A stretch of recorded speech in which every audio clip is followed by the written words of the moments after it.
positive role model. Okay, so on the count of three, everyone. 1, 2, 3.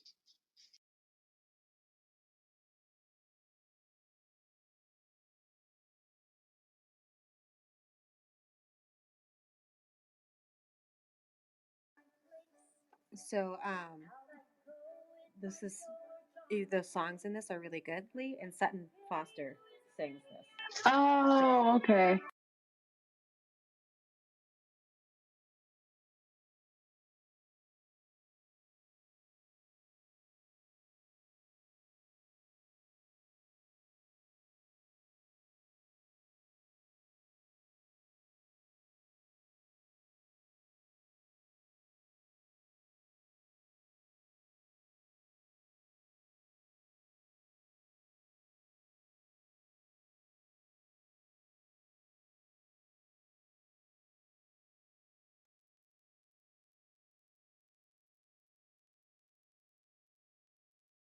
I'm trying to figure out if this is present day or not, because it has very flashback kind of energy.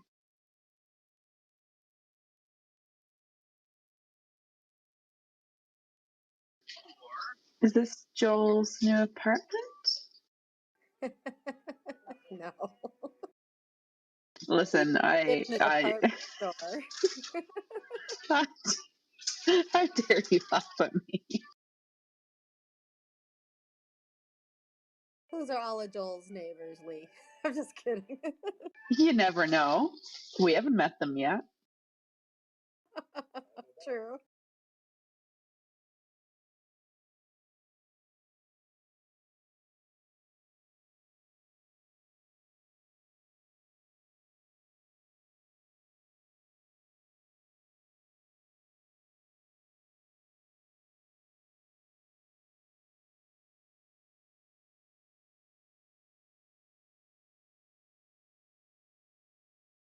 Yeah, there's nothing like meeting people you're gonna have to work with to put you out of a career.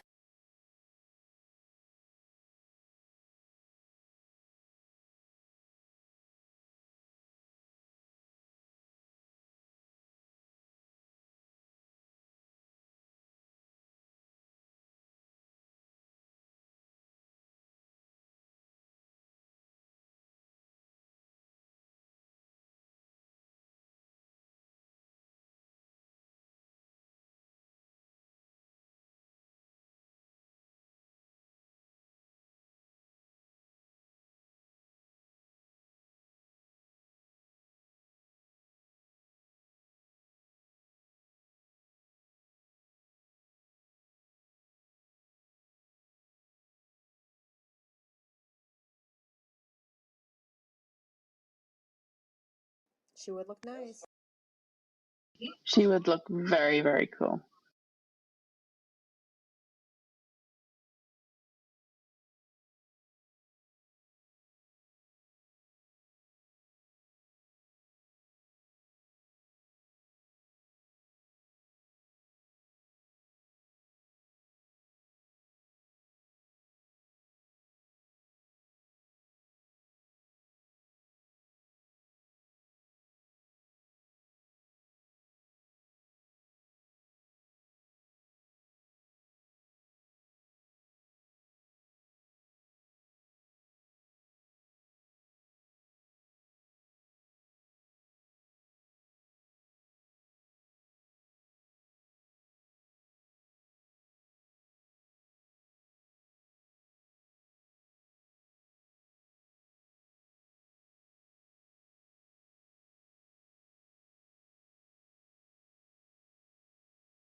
in money.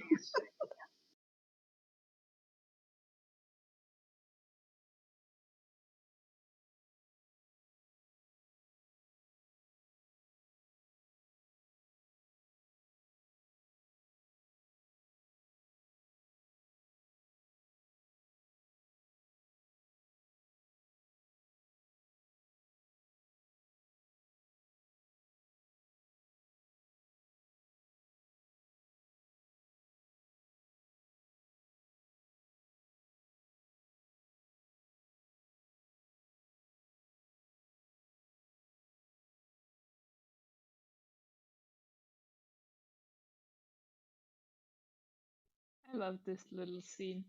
Also, he says he needs a copious amount of coffee. That reminds me of when Max said he drank copiously before his and Lorelai's wedding. Just a little Gilmore Girls connection for you. That is a very cute connection. So, in case you two don't know, B. Altman was like a fancy department store that was opened in the late 1800s, or I should say mid 1800s, like 1860s. But it's not open anymore. It closed in the 80s or early 90s, I think. But it was like one of those big fancy department stores that was in Manhattan, kind of Was it a somewhere. chain, Chris, or was it just the one? I I think it was just the one, but I could be wrong. I just remember it was like a big old fancy department store back in the day. That's cool. Thank you for sharing that. I was ready to ask because I was very curious about that. I didn't know Beale. They might have had more than one, and that the one she's at would have been like maybe the flagship store, but because you know how kind of like how Macy's is a big department store and they have a big location in New York, this would be kind of like that, but it's not Macy's, it's B. Altman, and they were a real company. If Diana were here, she'd straighten me out on all that. But that much is true, though. You're doing a great job at fact providing, Chris. I don't know why that phrase is like so hard to put together. I used to really love department stores. That's just one of the ones I happen to know a little bit about.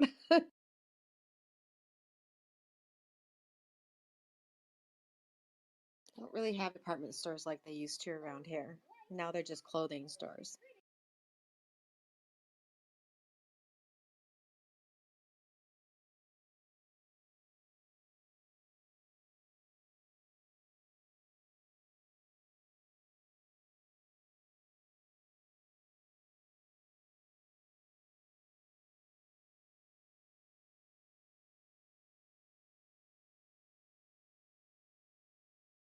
Doesn't she look nice even in her work uniform?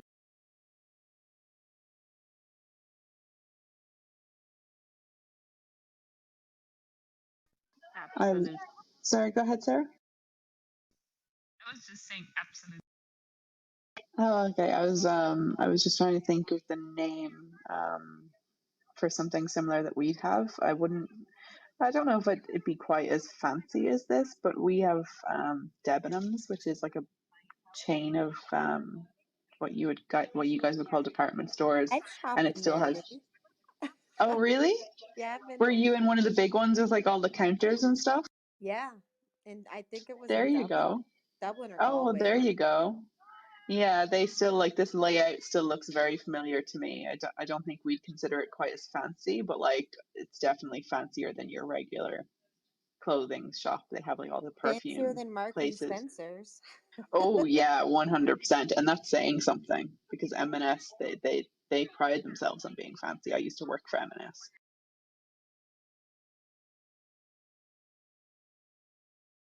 Told you I like department stores. I bought a jumper in that one in Ireland because it was cold and wet, so I needed something warmer. That's why I went in there to shop. It's always good to have an excuse.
So I'm assuming mom isn't taking as well to the job as dad did. I mean, he questioned it a lot, but he seemed fairly happy. I think he's happy she's doing something, but Rose is unhappy that she is separated and not working it out with Joel, and just that she's working at all because it looks bad on the family, kind of thing, I think. Yeah, that makes sense. And I've definitely had this moment with like first day, first week at jobs on your feet, and just your feet just being absolutely in pieces.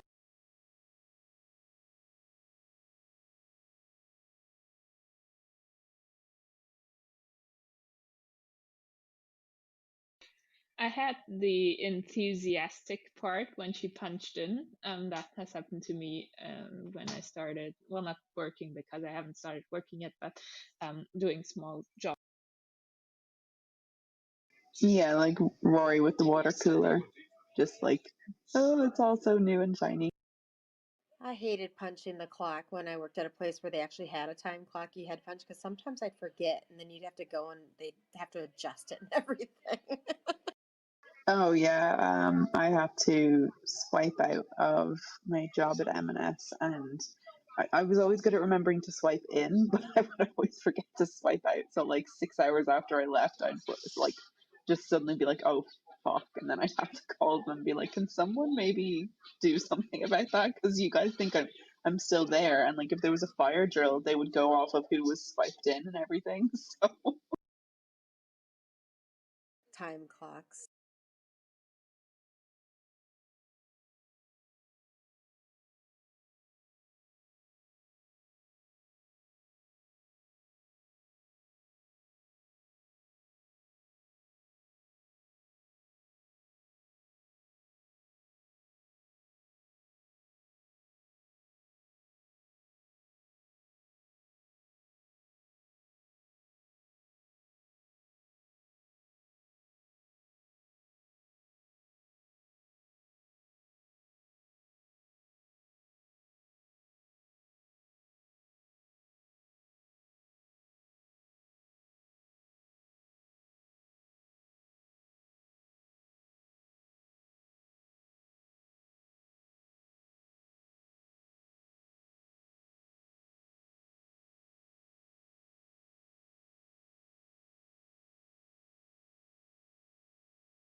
Fanny.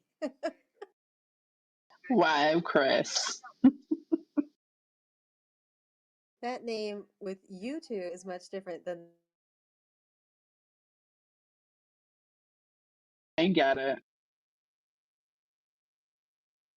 It reminds me of the story I told you guys. I can't remember what we were watching or why I was telling you, but oh, not to be sorry. meanly, but you should probably listen to this part. Okay, I'm listening. I'm listening. Thank you.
Oh no.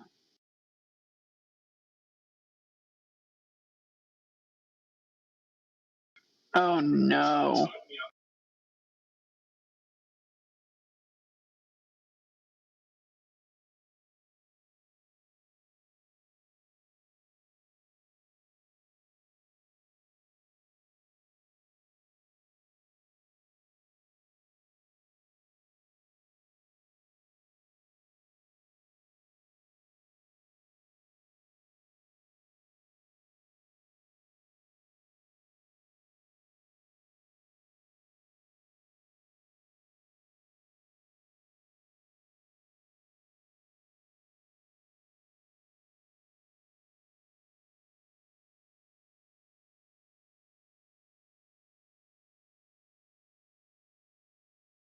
So notice how nobody there had said they and then she Yeah, continued I telling definitely noticed. yeah, so they're not fancy people. And last night, and I saw Diana just popped in, but last night she pointed out that they're all people who would punch clocks. So that was not the right crowd for her jokes. Yeah, that's not going to be a thrilling experience to any of them. They've been doing it all their lives. Yeah, not a fun little thing, huh?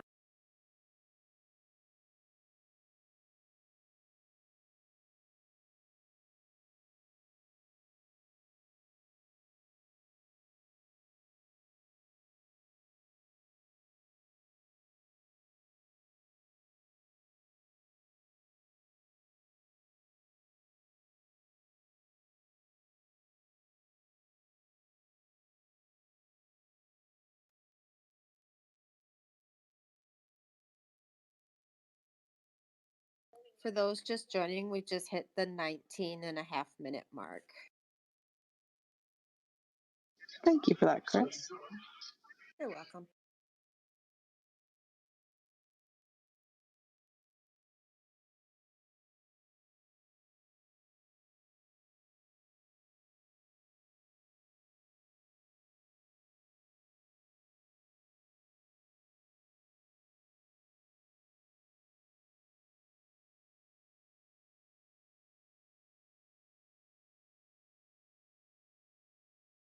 My food has just arrived, folks, so I will be quiet, but I will still be here.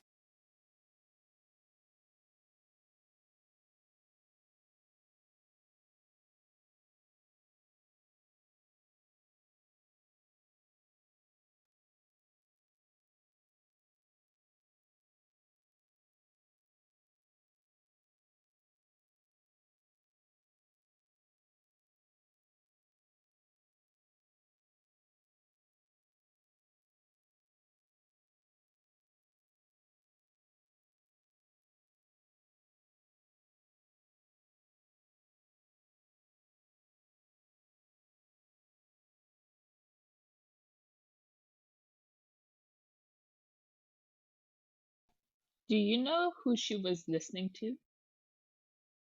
No, I didn't catch it. And we even mentioned that last night, and none of us caught it last night. Can look it up.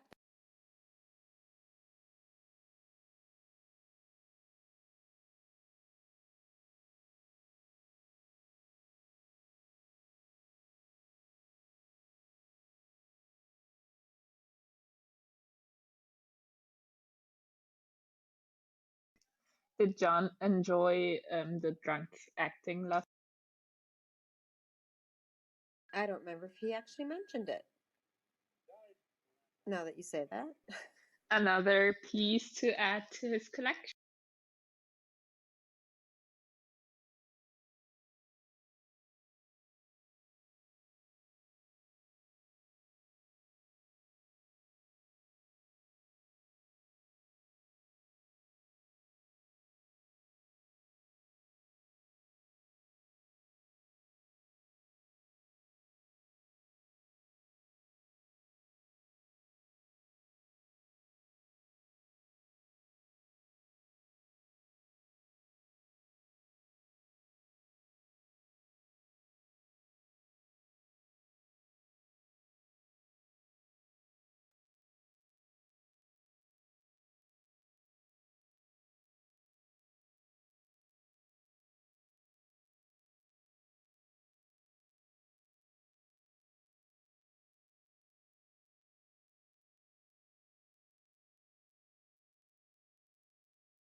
And there's your next Gilmore Girls reference. Which one was that? The rose in the lapel. So she could recognize. Yeah, somebody else said that ASP likes that yesterday. Without you guys telling me that, I don't know that I would have noticed.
Something inside me is yelling, no, don't give him the notebook. I would never do that. She's very trusting.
Sarah, she was listening to The Future Lies Ahead.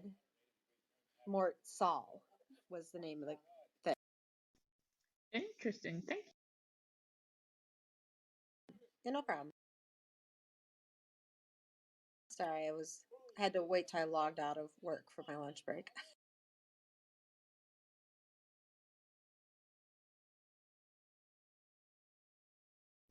I wish I had Midge's energy though.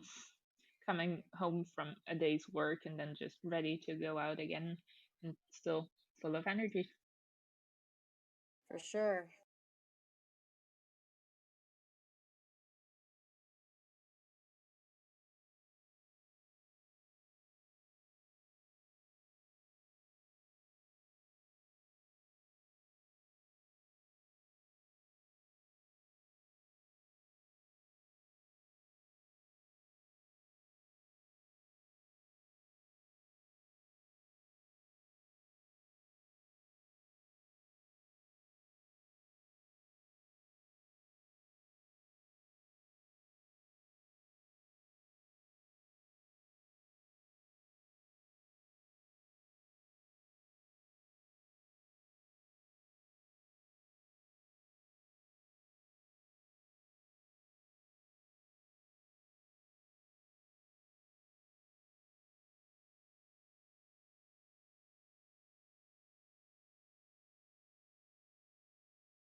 Ooh, my thing had stopped. Could you tell me where you're at now? Hang on a second.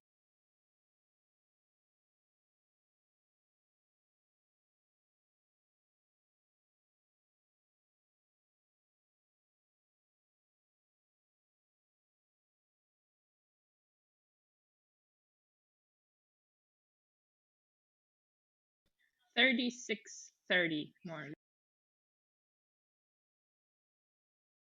Thank you. I guessed almost exactly right. I'm just 2 seconds. Oh, I'm further behind. I checked on the timer because if I do it on my TV, it's going to like stop and then it's going to start from the beginning. And once you start an episode, you need to get to the end without touching it.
Doesn't look as fun punching the clock this time, does it?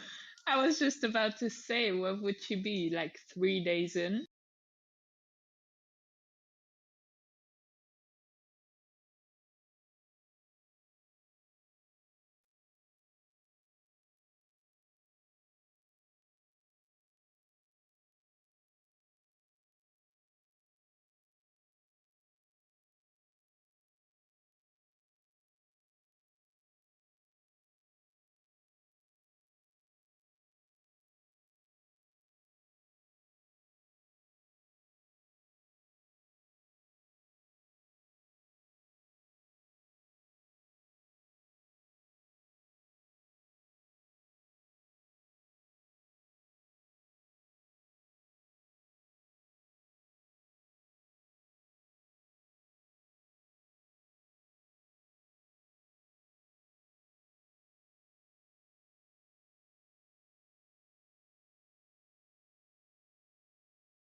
Oh, she got the phone, guys.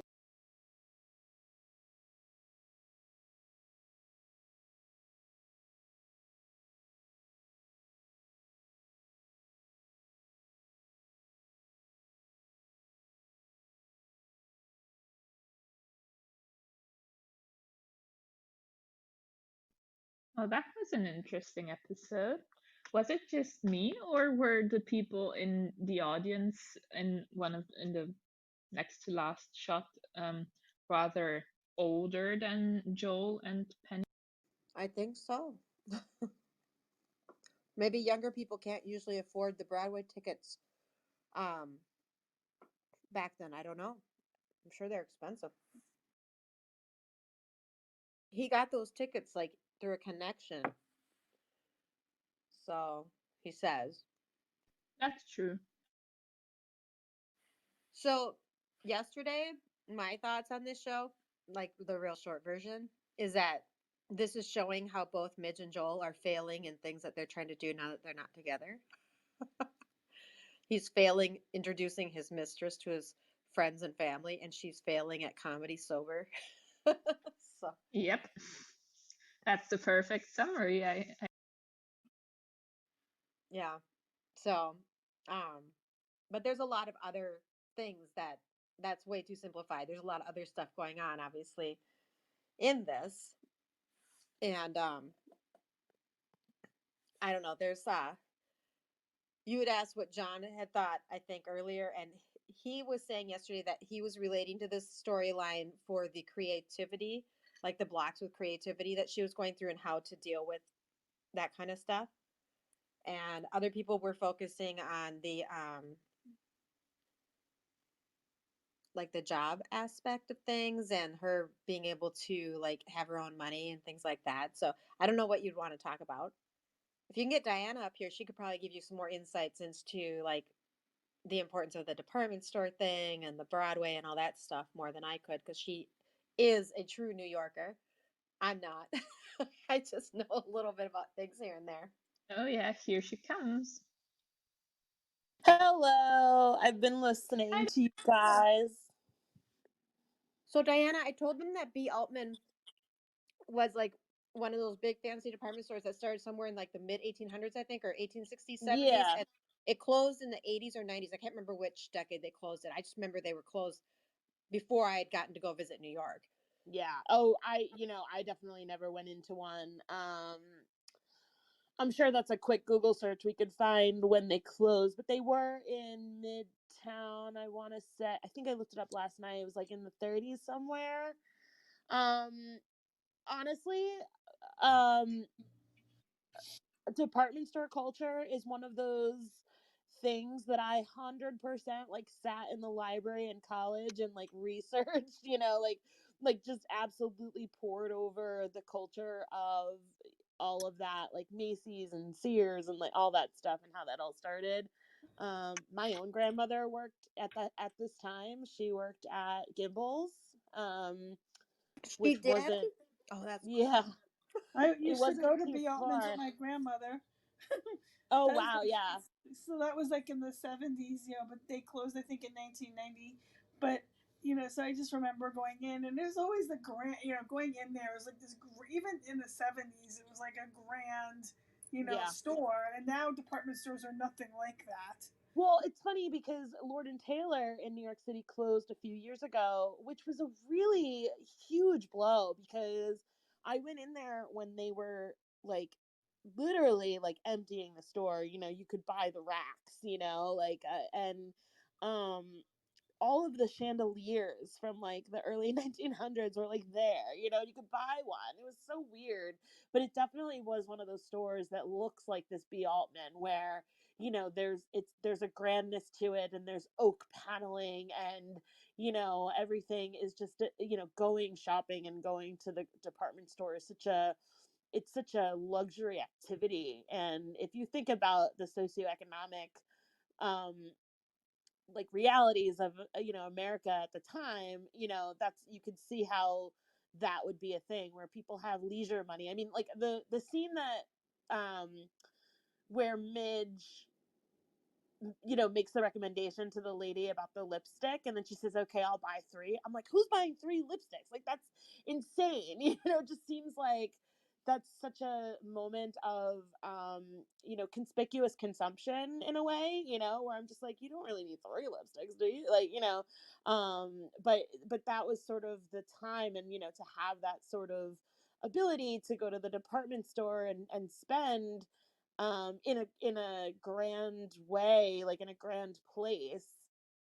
And you're the one doing the shopping, right? Like, you're the one looking at things, and you know, it's not being chosen for you in a way. Like, I just kind of feel like that's a moment in women's history, you know, in consumer history, that's really cool.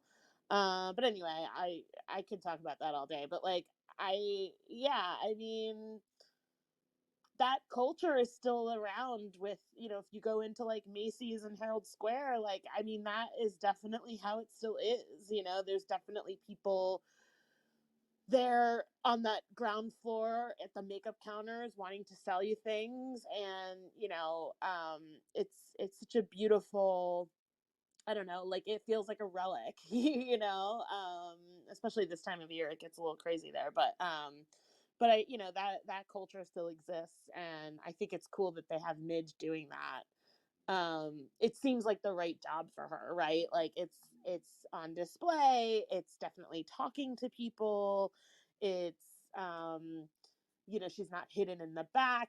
It's sort of, you know, she's very beautiful, so she knows a thing or two about makeup. Like, you know, there's definitely a lot of reasons why that job for her makes sense in the context of the show. um but yeah, I really like the B. Altman stuff a lot. You said you spent time in the library Yeah. researching on this. Why is it so interesting to you? Is it because to understand how it came about, or because of the feeling, as you were saying, of going into a store, and or I what? think Why was it in?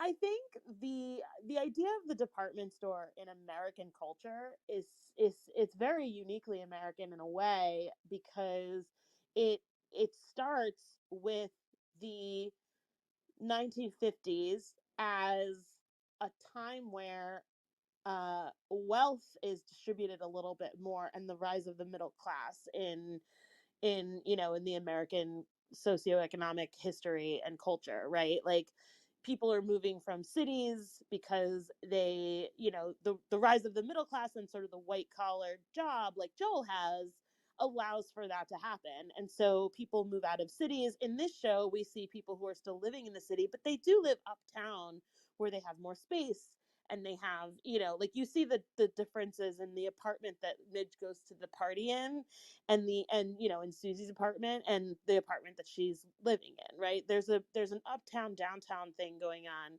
But like, generally in our history in America, you know, the at a certain point, people start moving out of cities and into suburbs, and suburbs were created in a lot of ways by department stores, because you know, you could buy a prefab house through like Sears, right? So when they decided to create suburban landscape, and you know, you now had this money that you could, one, buy a car so you could get out of the city, and two, buy a house where you could have all these rooms and not have to share a small space with all of your family. Everyone could have their own bedroom. I mean, it's like it's so luxurious, and the middle class economy actually allowed that to happen. And of course, I'm talking about white people. I'm not talking about, you know, the race disparities that also came with that. But you know, I remember sitting in the library and being like, oh my gosh, you could buy a house at Sears. Like, you could buy, like, you know, in the 40s and 50s, you could buy the pieces of a house.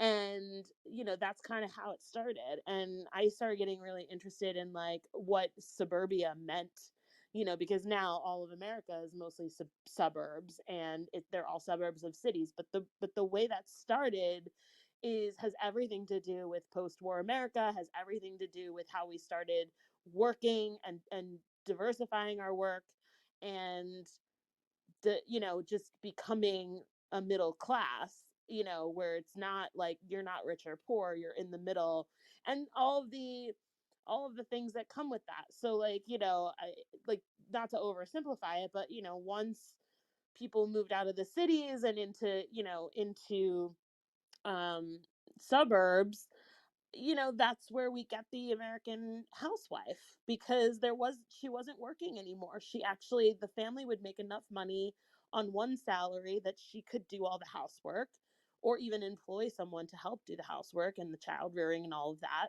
And that's kind of where in the 60s we get like depressed housewives, because there's no purpose in that, you know, in or they're still trying to figure out what the purpose of their lives are, you know, like all of a sudden, like a lot of their, you know, their work is taken from them over the last couple of decades. So now it's kind of like, oh, is this what I'm destined to do, is just run this household, you know? So there's a lot of things that go into it, and that's why I thought your department stores were actually incredibly interesting, because you know, having the wealth to go into a department store and just buy something, I think was a new thing. You know, like it definitely was something that, you know, only the wealthy could do up until a certain point. So when you have the middle class, they have expendable income. They have, you know, income that doesn't have to be used on just food or shelter. They can actually buy things that make them happy, and they could buy things that contribute to their leisure. Luxuries. It was all There, luxury. luxury, but also leisure, right? Like Yeah, yeah. a leisure spend is so much more different than, you know, so we see Midge, like she, you know, she has all these beautiful clothes and stuff, and you can sort of imagine her going into B. Altman's and buying a wardrobe for her for the season, you know, like, but like, I don't get the sense that her family is overly rich. I get the sense that her family is very comfortable, and so it's a really interesting time in American history for that type of spending, you know, where you could walk in, oh, you know, a woman could walk into a department store and buy 3 lipsticks like it's not a big deal. And so anyway, I could go on and on about it for hours, but that is why it's so incredibly interesting to me. And I do think it's because it's such a uniquely American thing, that like this moment in time changed how we shop. And I think how we shop says a lot about our culture, and says about a lot about any culture, is like how you spend money, and how you like where, you know, like right now we could say, well, how we spend money and how we shop is all mostly online. That says something about our culture. It says something about how we value our time and our money. Like we want something cheap and fast, and we don't want to waste time going to the store. Whereas, you know, 60 years ago, going to a department store was a really interesting and fun activity for the day. So, you know, like our values change based on like what we buy and how we buy, and what we buy and how we buy is like changes based on our socioeconomic status and how we work and how we live. And so anyway, that's why I think the B. Altman stuff is so interesting. And you know, on the surface it's just a fun, like, oh, she got a job, great. You know, like she's a clerk, you know, fine. But on the other hand, it's like she's really taking on this, like, you know, she's a shopper that becomes the service. And I think there's so much in that, that, you know, and it's a department store, so it's you know, the space for her is kind of a perfect space for her to work in. Like I can't see Midge like going and like being a waitress. I can't see Midge going and I don't know, doing any sort of other type of service work. It just doesn't fit. But this sort of fits for her. She fits in with these girls who are, you know, halfway between, um, you know, like poor and rich. They're in the middle, and, you know, especially age wise too. So I don't know.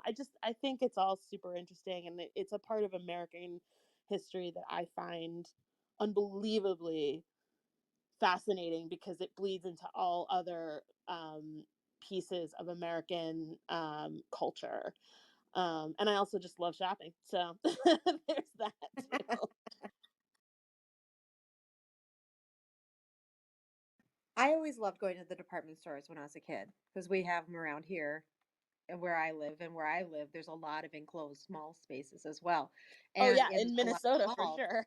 yeah, and like in the malls that I would go to growing up, like they're not strip malls like you see in a lot of movies and things, or like in LA where they're open air. They're fully enclosed, and they have what they call anchor stores. So like imagine you have this humongous building, and at each corner of the building there's a department store. That was kind of how it was when I was a kid.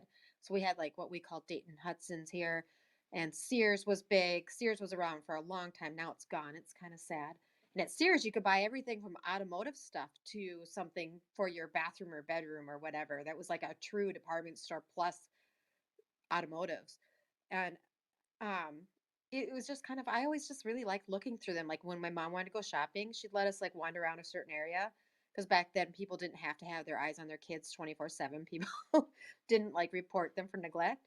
But it was always a ton of fun. We'd sometimes go to the electronics and just sit there and look at the radios or the TVs or whatever for an hour while my mom shopped. So I don't know. I found them fun too. Yeah. And the ones in New York, we had a couple fancy department stores here in the Twin Cities area in Minneapolis, St. Paul, but the ones in New York, they are beautiful. They're a lot like some of the stores you would find in the major European cities, but they have more departments in them, like true departments.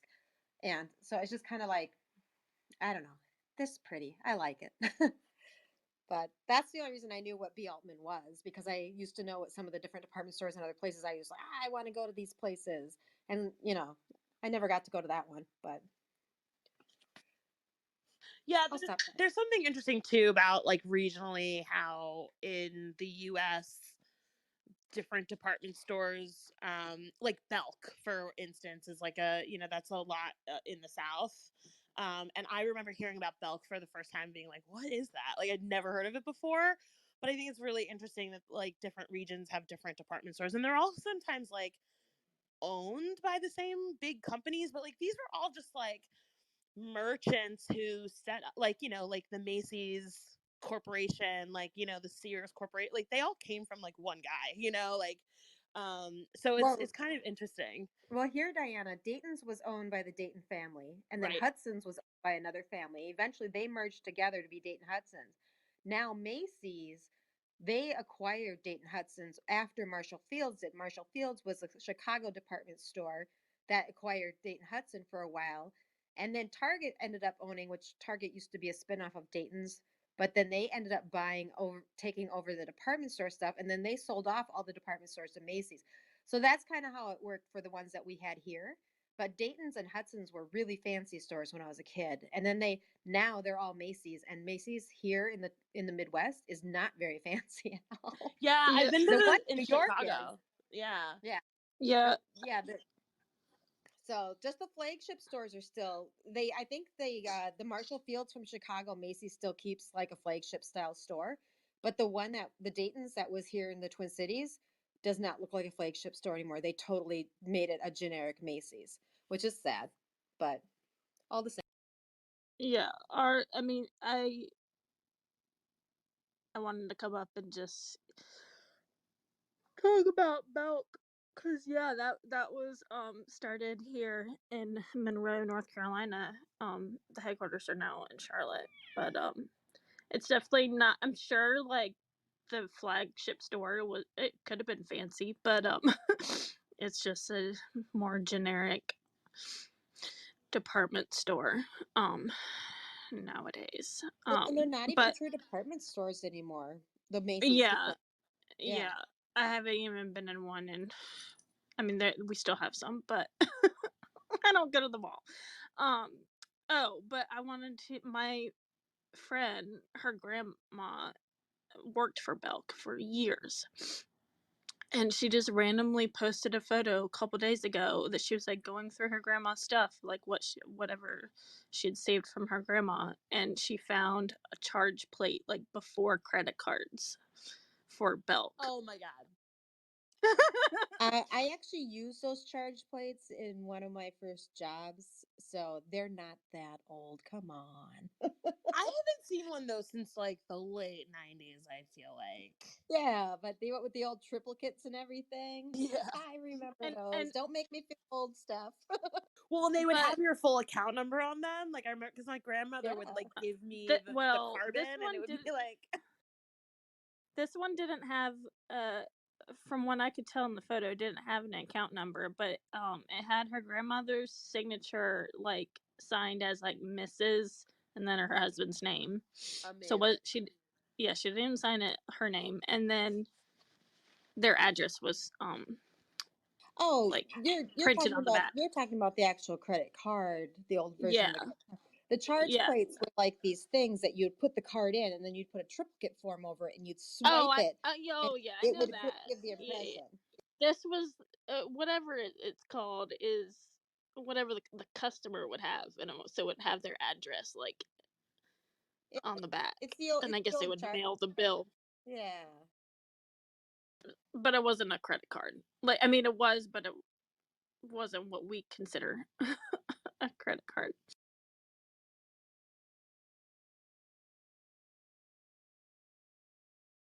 So, Yeah, Sarah, I have to say, did we overwhelm you? Sorry, go ahead. Did we overwhelm you with our department store? No, not at all. On the contrary, I have to say, before today, I hadn't given the cultural aspect of the department store that much thought, just because I didn't know about it.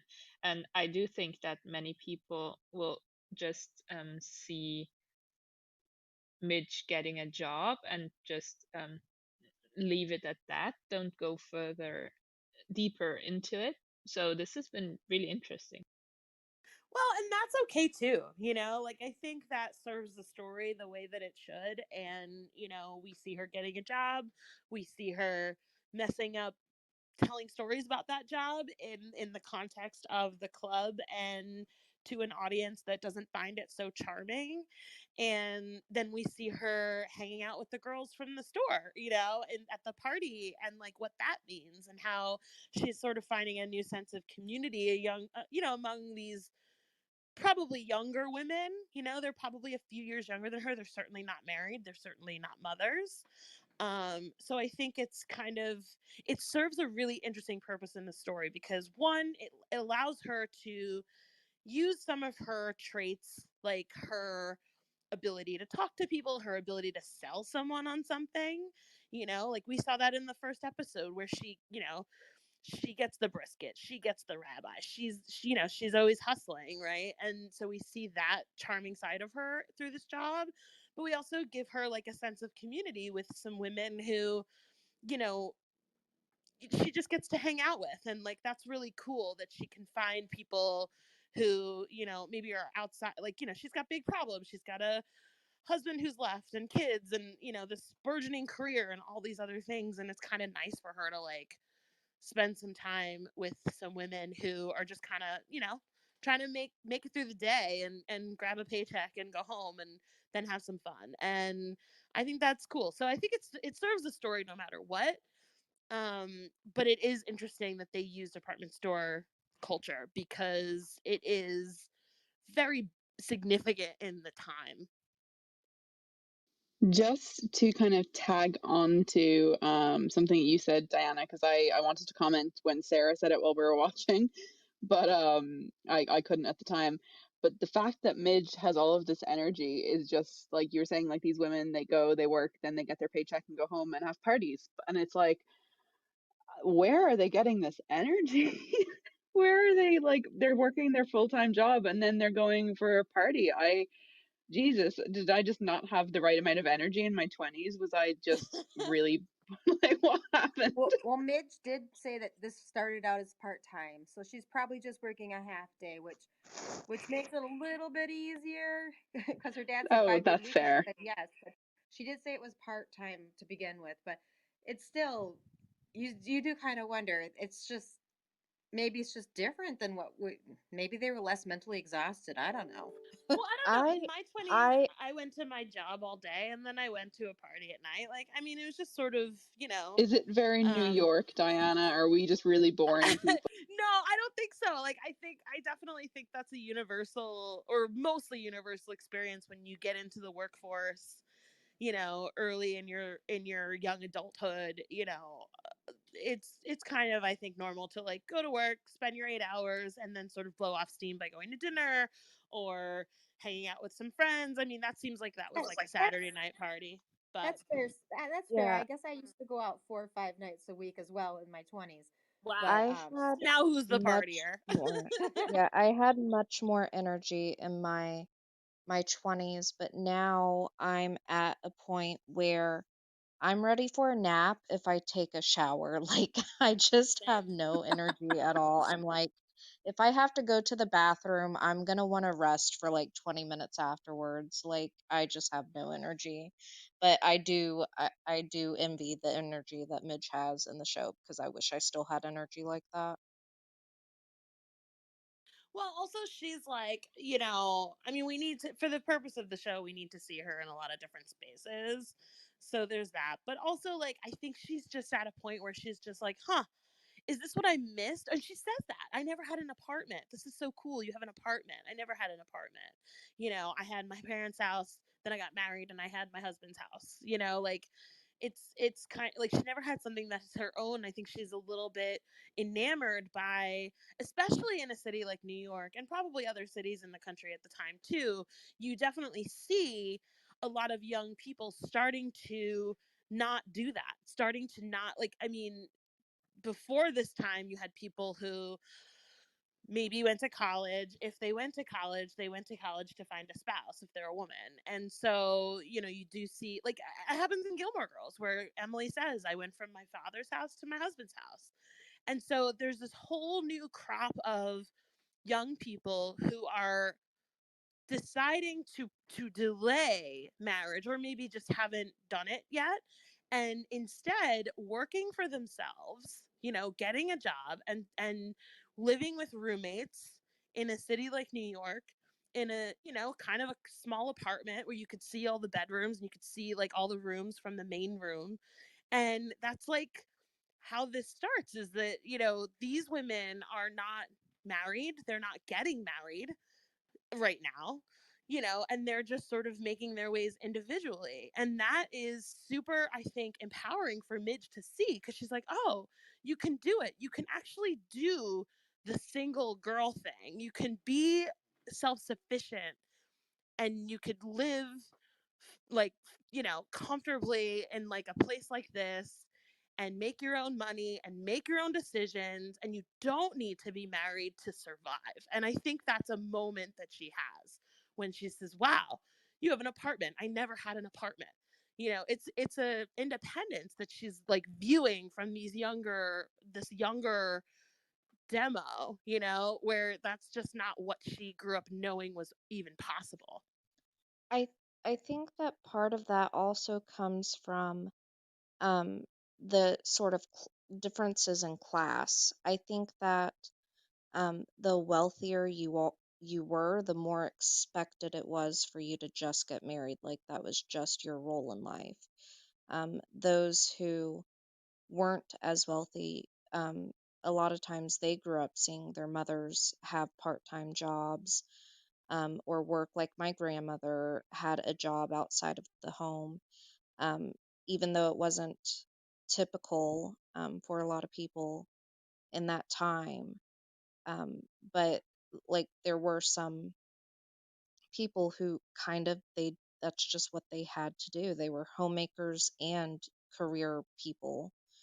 So I do think that where Midge's parents are much more wealthy, I think that it was instilled in her that her only role in life was to get married and have children and let the husband do the work and bring home the money and all of that.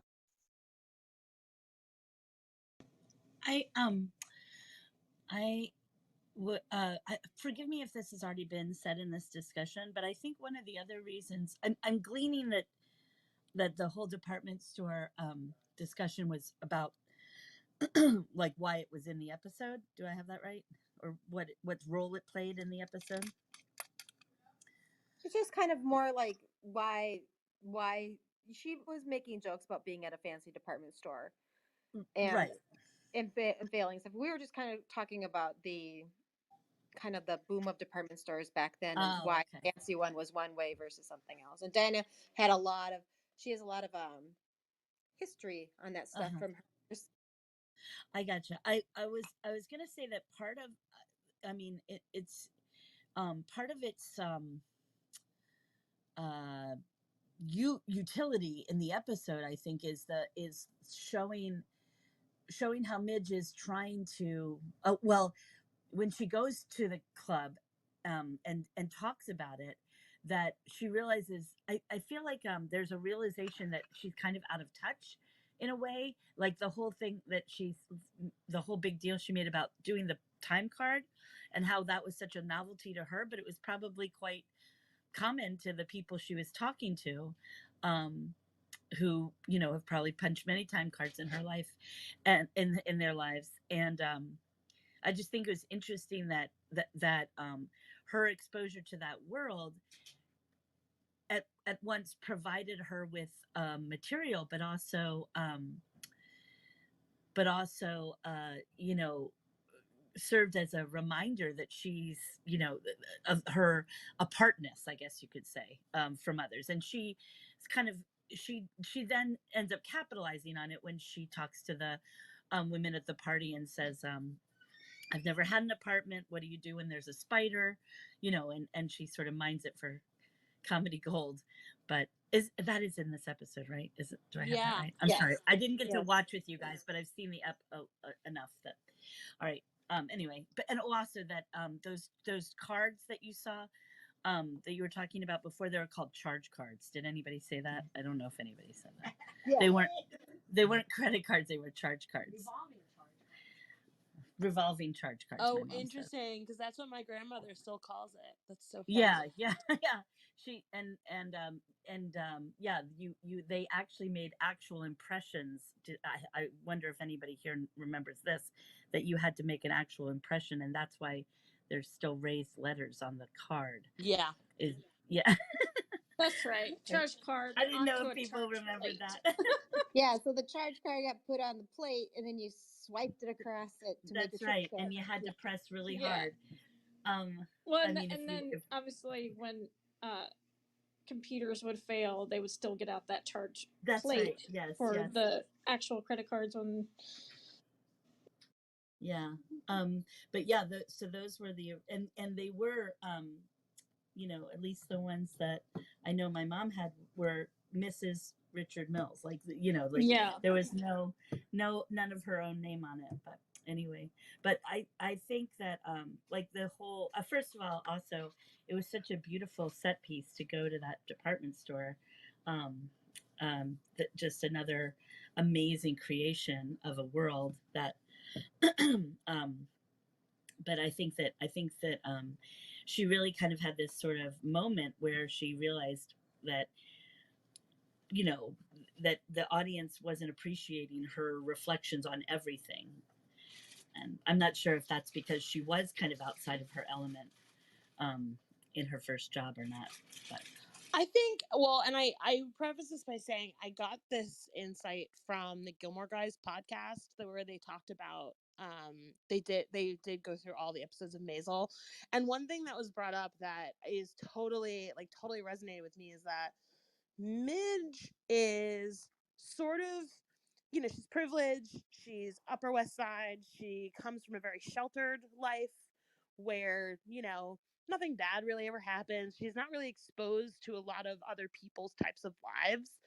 And a thing that she does, and that she makes this big mistake in this episode, is when she's kind of made aware of something else going on in the world. Like in the last episode, she's made aware of Jim Crow, civil rights, the Jane Jacobs piece where it's like, oh, they're gonna build a road through our beautiful park. Like she sort of like comes to it with this sort of wide-eyed, like, whoa, really?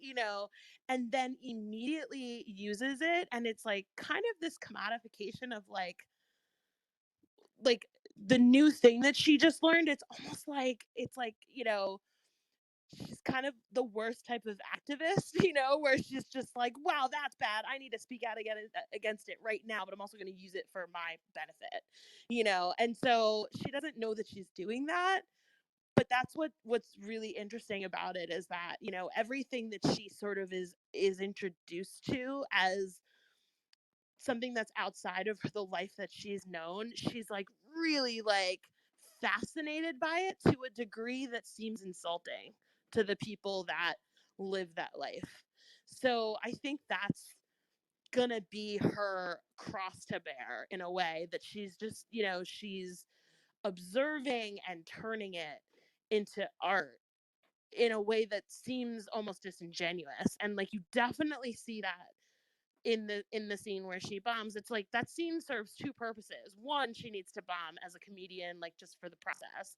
But two, you kind of see Midge mistakenly taking anything around her as, you know, this adorable way. You know, she puts it in her adorable cutesy way of commenting on life, which works when she's talking about her own life and shows up as the sort of you know, drunken housewife. It works when she shows up that way. But when she shows up in pants and as a person who's going to now perform for you and you know, talk about life, and uses the same like uses the same method of talking about life, like, oh my god, my, like if she showed up as drunken Mrs. Maisel in that scene and had the same set, I think it would have done better, because the presentation of her is, you know, in that first scene where she does stand up is of the like cracked out housewife, right? Like where it's just Right. like, oh my god, what's going on? But because she shows up in a, like, she looks like her audience. She, you know, she's dressed like them. She kind of presents as one of their equals, and then talks about like this fascinating thing called a job work. And And so yeah, she has to figure out her character. and the whole thing about oh boy, I can't remember the character's name, but the African American pretty woman that is a model Yeah. that we meet, and she and the audience says, yeah, we get it. Like we get it. She's, you know, what's the point, or something like that. And it's sort of like almost saying, we're not of we're not we're not going to be dragged along by you with this, you know. And um and then I think that you know, so that's sort of the reason for the introduction of this new, you know, this job. And maybe, I mean, um you know, that it's sort of was another catalyst, I guess you could say. And I also think it served the purpose of, as you said, Diana, it was a necessary part of her process of becoming a comedian. And I think she also learns how to read a room, so she realizes what works in one context and what doesn't. And yeah, I think that's important. Do you think she really learned to read the room yet, though? Because she kind of accused them No, all of being. I don't think she's doing it consciously, but I think she's learning unconsciously. I'm not so sure. I think, oh, what was it, Curry? You said something, and I wanted to ask whether you think. Hang on, I need to think. What about you, Lee? What do you think? Hey guys, forgive me if there's just a little bit of background noise. Can you guys hear me okay? Yeah. Okay, perfect. I was actually typing in Discord kind of similarly about this. It was quite uncomfortable to watch her be so out of touch with the audience, but at the same time it was very much needed. So even though I was kind of sitting here like physically cringing, I know that she needed to have that experience. She needed to see that, like, we've talked in the past episodes a lot about her privilege, um and how she's very blissfully unaware about it. I was just typing this all out in Discord, so sorry if I'm repeating myself if you guys already saw that message. But the fact that she just kind of like walks into these clubs and just gets onto the stage and treats it as her own personal kind of like therapy session. There's a lot of privilege that drips from that she can just take over the stage, and she knows, she thinks people are going to listen to her and whatever she has to say, and they're going to laugh because she's funny. She said in this episode, "Oh, but I'm funny. So like, how can I have bombed? I'm funny." And I think it was just very, it was, if we continued with her only having these kind of really successful shows because she is funny, it just wouldn't have worked very well. And I really enjoyed seeing that. It was very, very cringy. The second I think it was like the second I heard her use a word that I won't repeat because it's not, I know in the context of the show that's the time it was and that was the accepted terminology, but when she spoke about her black coworker and she, oh, it was just, I immediately went, oh God, no, why is she gonna say what she's gonna, I'd like it was just, I could, my whole body just tensed. It was so cringeworthy, but I'm so glad the audience held her accountable and it wasn't treated as like, oh, she's going to talk about people, like she's going to talk about her coworkers. Like she said, one of them is a bit boy crazy and one of them is black and one of them is this and one of them is that, you know, like they weren't going to just sit there and listen to her talk about people who are more similar to the audience than they are to her. They weren't going to let her do that. They were going to hold her accountable. And yeah, so I don't think she is ready to be held accountable yet. I think we saw towards the end that she realized that all of her coworkers are kind of like acting as an audience for her now, right? Because at the end of the episode, she was sitting around in a party telling jokes, and all of the women were laughing at her. So she's like, "Oh, see, I am funny." So I don't think she's quite learned her lesson. And I hated seeing Susie, by the way, hated seeing Susie sitting there like staring at the phone. That was really heartbreaking. Oh, poor Susie. I'm just... Yeah, I mean, poor Susie. But, you know, but that also is really interesting because it like shows that Susie sees this as a business and it, you know, that's what it is. It's not just about like being funny. It's about the business of it all. And one thing Midge isn't taking into consideration is that it's not enough to be funny. It's kind of like a singer being like, well, I can sing, but like not really, you know, not really engaging in the work in like that you know is involved in becoming like someone who makes money doing it, you know. And something Midge doesn't do is take into account that like the audience is actually part of the work. The audience, like how she presents herself and how they receive her is the job. And it's not enough just to be funny. Like anybody can be funny, but it like, I mean, I feel like we all can say like, oh yeah, I'm funny, but like would all of us like be like, I can do stand up? Absolutely not. Like it's a job, it's work, it's writing, it's, you know, there's so much that is that it's involved there. And Susie knows that, which is why she has business cards and got a phone and invested in the work of it. Like she's putting down some real investments to like make it work. And Midge isn't doing that at all. She's got a notebook, you know, like it's just she's not really diving in head first to, I mean, she thinks she is because she like, you know, answered that ad in the paper and like bought jokes off the guy and like all that stuff. Like she thinks that's what it is, but it's not. And she is really definitely missing the audience participation point of it all. Like, you know, any live theater piece is going to rely on an audience, and that's just part of it that she hasn't really taken into consideration. And I think it's an interesting point where she's gonna learn that. You know, she has to learn that if she's going to move forward. That kind Yeah, of brings I... I was Sorry, gonna say guys, that go ahead. I was gonna say that kind of brings it back to like Sarah earlier asked us what we thought, what John had said he thought about the episode.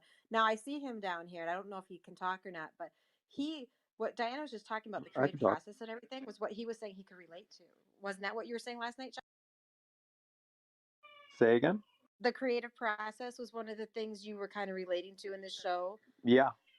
Yeah, that's the thing that I love the most about the show is that it's about the creative process and the journey and the bumps that artists often that all artists have to hit along the way in their journey. And this episode was especially powerful and resonant for me because it was all about how important failure is to the creative process, something that artists are terrified of. It All was artists hard are to just watch, right? what's up? it was just so hard to watch. Like, it was just so hard to watch her just do so badly. All artists are really afraid of failing, you know, especially they're afraid of failing in front of a large group of people, whether that be an audience or whether that be their own peers. You know, I get very afraid of it, even here on, working with all of you in Remarkist. I fear failure. It's so important to growth. It's so important to the actual art itself. And this episode really, um, it was all about that. And I also, last night we were talking about accountability, and we didn't really get too deep into, because we did talk about how it's easy to hold a character accountable from a 21st century lens than it is to hold a character accountable, you know, looking through the lens of somebody from that era, you know, because what was considered acceptable for women, for men at that time, was just different. And we were talking about how, if we were to ask people to, like, if we were to show this story to people in the 50s, like, and ask them what their thoughts are, for example, on Joel's actions, in the marriage, cheating on his wife and leaving her and all of that, I think that there would be less accountability. There would be plenty more, criticism for Midge than we're giving her now. But what we didn't talk about, which you did, Lee, bring up, was how the accountability did exist there inside that little comedy club. That the folks in there almost did feel like they were seeing her through a maybe not 21st century lens, but certainly many decades ahead, right? Because the club was filled with people who who do represent those in even the 50 in that society that were looking for the society to get better than it was at that time. And a lot of the characters in the show aren't really looking ahead at where will the future be for women, like, will women in 20, 30 years be able to do what Midge is doing now? Nobody really thinks about that. But for this small time, in this very small specific place, and I wonder if that's a part of what this show is going to be telling us more and more about, this, like, little basement area, that this little place where she's honing her craft, it sort of lives outside of this 50s world, outside of it, that it can kind of, that it's almost this, like, future. It's almost like a vision of where we're going. Certainly a vision of where she's going, as an artist. Club. Does that make sense? Yeah, Absolutely. well, the thing that's a realism of how culture works is that the counterculture almost always becomes the mainstream culture. Totally. The mainstream culture that we have grows out of counterculture. That's why, we in the 21st century spend a lot of time watching stand-up comedians. I mean, that's just kind of what happens. And so, yeah, absolutely. Like, all of the people sitting there are there experiencing something a little underground, like maybe not so much underground, but like it's downtown, it's on the fringes of mainstream culture. Like it's an open mic night. There's lots of different stuff going on there that could potentially become more popular. And so of course, like, she's definitely dabbling in this completely different world that, like, yeah, She's in dabbling 10 in the years, I mean, she's dabbling in the future. yeah, and I we like know that.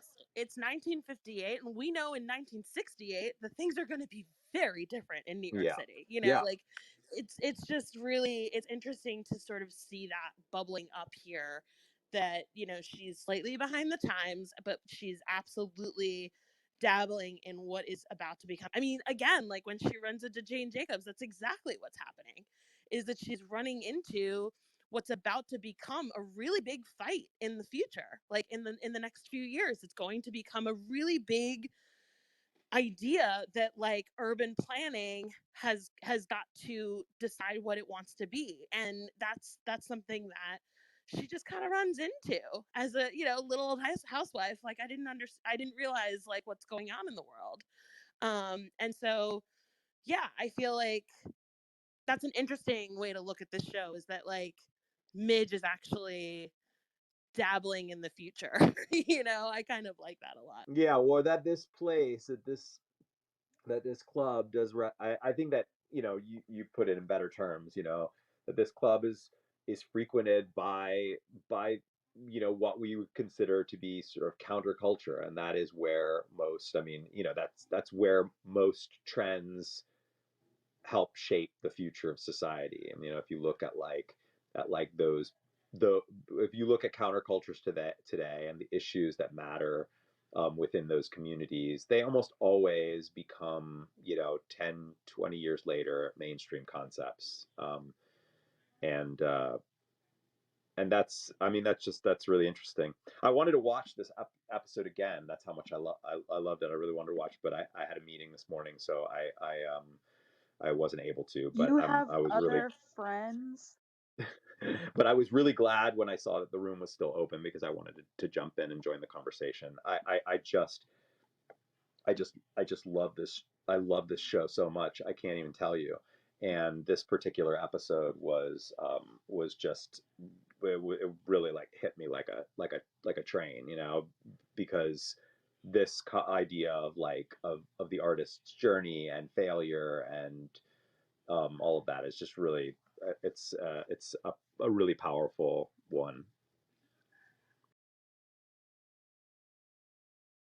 Yeah, I definitely agree. I think in a show that's like, it's, I know we do deal with a lot of kind of serious topics, but it is a generally cheery show. You know, it's about comedy. It's about a bit of a quirky character kind of making her way through life. So to see her fall, to see her face issues and accountability, and it's the growing pains of being an artist. And it's, yeah, very good episode. We only have what, so 3 episodes left now? I mean that part where where she asks that guy to make a joke, you know, and he tells this like, you know,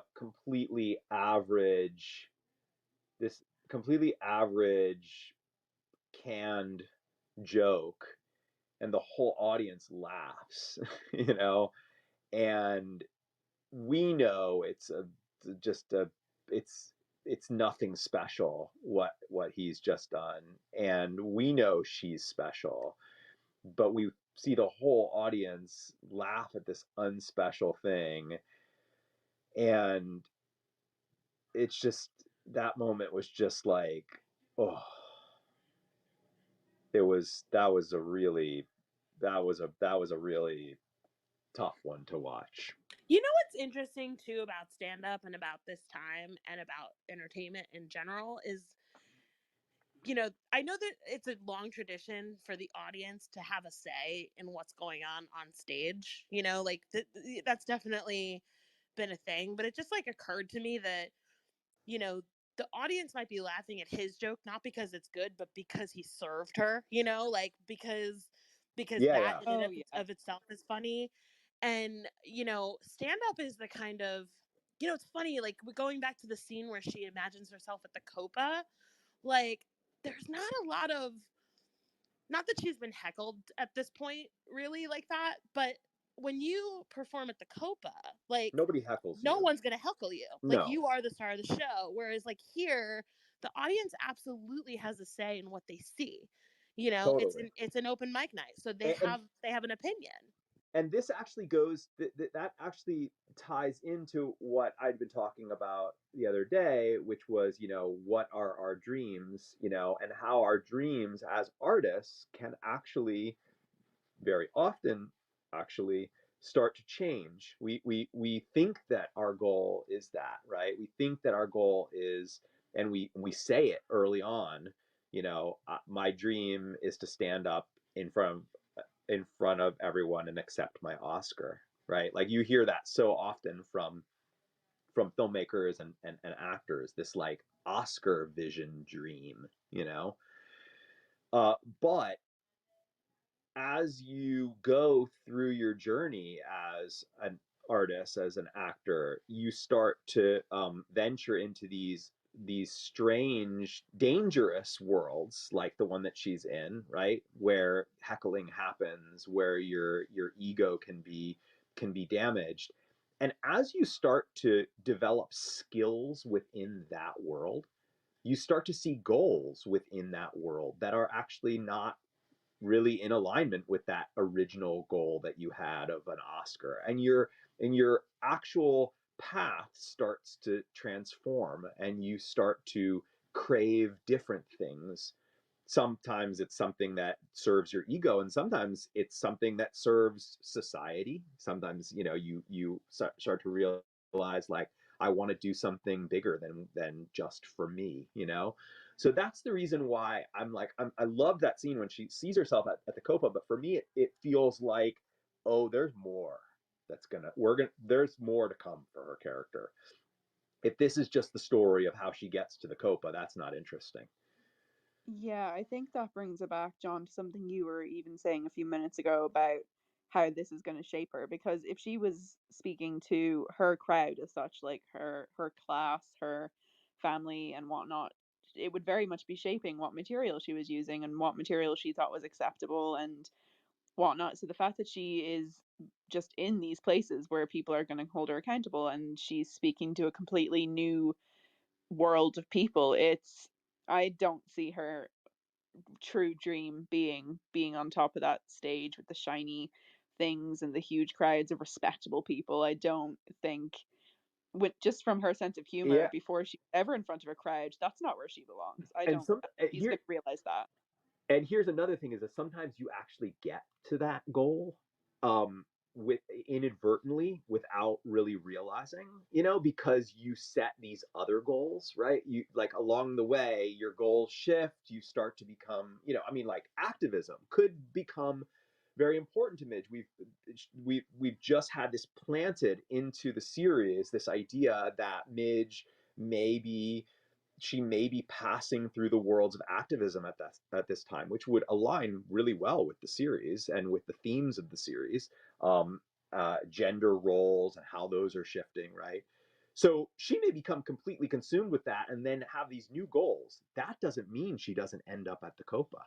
She could very well end up at the Copa and not really even realize it until she's standing there on stage at the Copa and suddenly remembering, I once had a dream about this, uh, I'm here now not because of that, if that makes sense. There are so many times in my life where I've gotten somewhere that was once a dream of mine, but I got to it, and I got to it in a way that wasn't really a part of a path towards that dream anymore. And it was only once I was there that I realized, like, oh wow, this was once like I once really like dreamed of being here, but now this is just one small part in a much bigger journey that I'm on.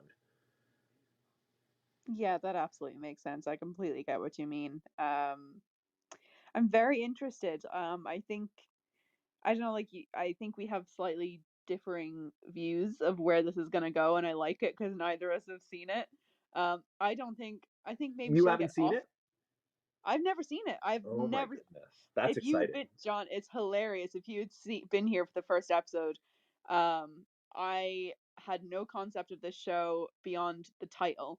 I had no context for the time period, what characters we were going to see, what the main plot was going to be. I'd heard the name, and that was it. I And didn't look at any. what do you think of it? I'm really enjoying it. I don't think I would have set out to watch it by myself. I don't think, especially because I suppose not because I wouldn't have enjoyed it without the cultural context, but I think it is very much about cultural context. So I wouldn't feel I'd have the knowledge that thankfully I've been able to get through, like people like Diana and Chris who have been joining in, kind of throwing in pieces of information here and there, and Sherry as well with she was telling us about like Yiddish and stuff. So like even though I can still enjoy it without that, I don't think I would have enjoyed it as much. So I've been really enjoying it.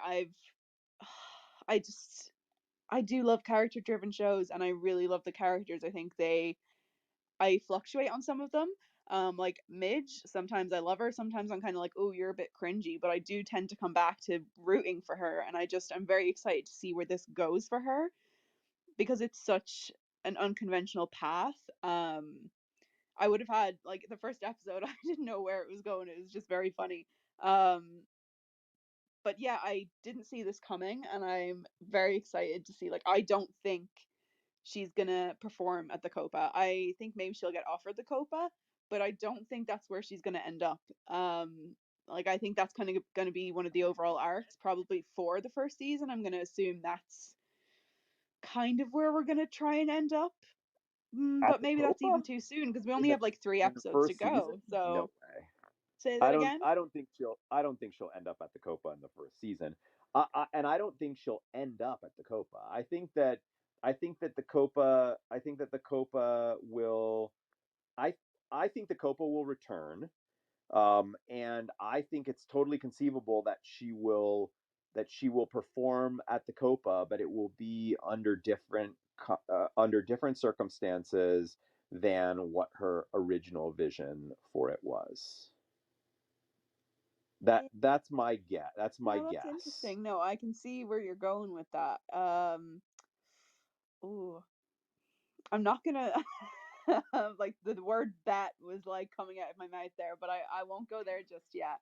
But oof, There might be folks who know whether you and I are right or wrong on this, but you got also consider that everybody in this room still doesn't know where this series ends because we're only at season 3. Right. There's So another we're season coming. yeah, there's a new season coming. You know, oh, I we're going thought to it was catch up, and over.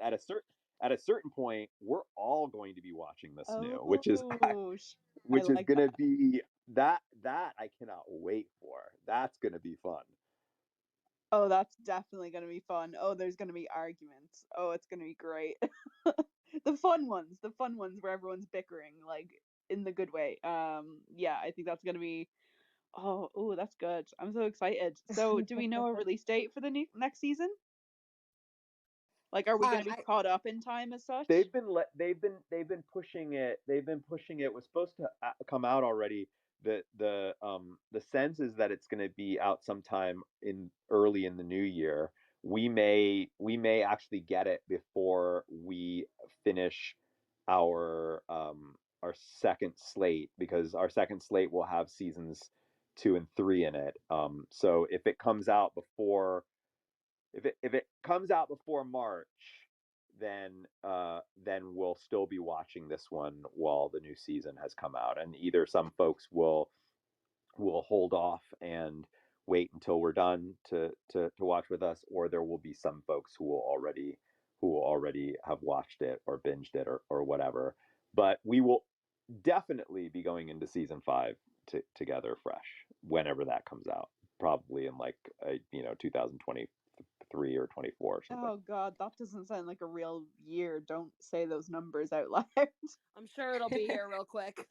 Well, Lee, well, to your point about the fun arguing and the bickering, we did get we call it into a little arguing. bit of a debate last night Oh, because Diana and John seems to feel a little bit sorry for Pam, or no, Penny, sorry. Joel. for Joel. They felt sorry for Joel. you felt sorry Yeah, for well, they also feel Joel? sorry for Penny as well, and a lot of us didn't, because Penny knew that she was getting involved with the married man before she did. That's So true. what is your take on that? And if you feel sorry for her, then you're wrong. I mean, I completely agree with you.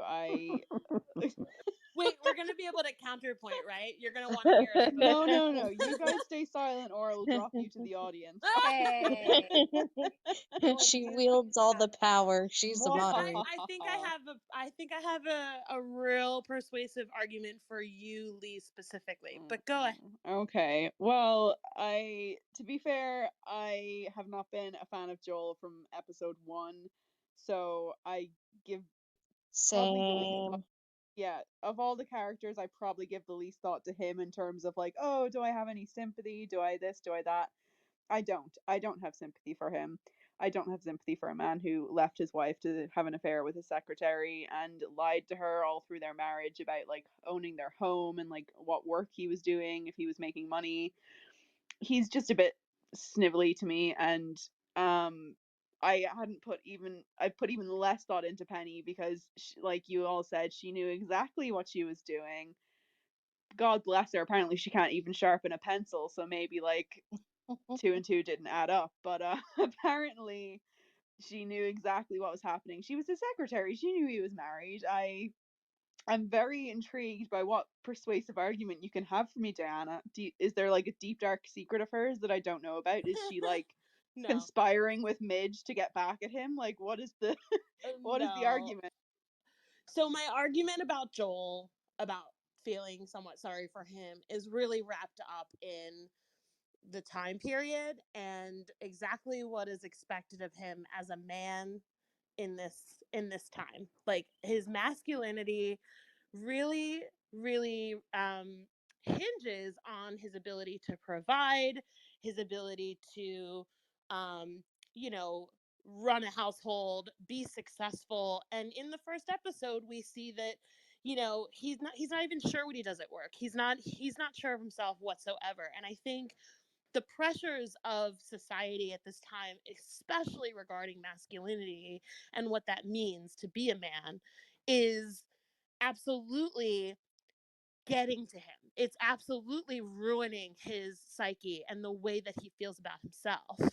And it's what we now call toxic masculinity, right? It's like he's not really in touch with the idea of who he wants to be because he's so focused on the person that he's expected to be. And so what happens is he starts making a lot of mistakes. So he doesn't feel that he can measure up to Midge because she is the star of their show. She is the most charming. She's the one who makes everything happen. She gets things done. She almost in a way plays the role like she's the housewife, and she's absolutely getting everything, like she runs their house, like she is playing that role precisely the way it's meant to be played.